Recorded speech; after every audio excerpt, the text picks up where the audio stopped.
Resident Evil boss, Lance Reddick explain how Albert Wesker is still alive.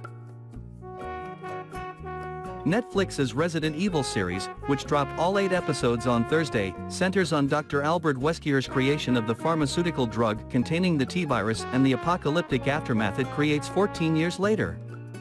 There's just one problem: Wesker died in 2009 after a fight that ended with him falling into a volcano and being hit with an explosion on top of that. A 2005 flashback in Episode 7 explains exactly how Wesker appears in the series, despite that fiery death.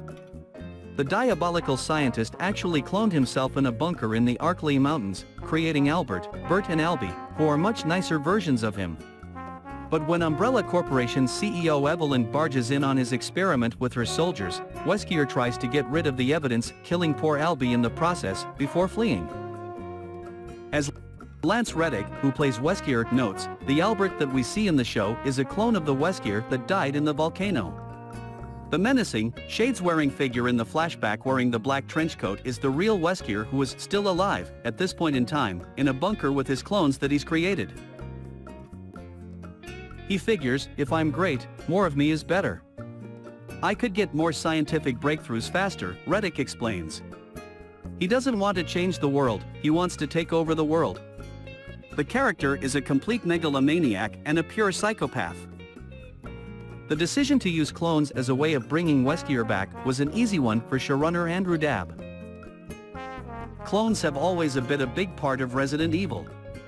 It just became very obvious in a couple different ways, Dabb tells TV Line. Number 1, it's a way to get Albert back, but a little bit of a different Albert that we met before.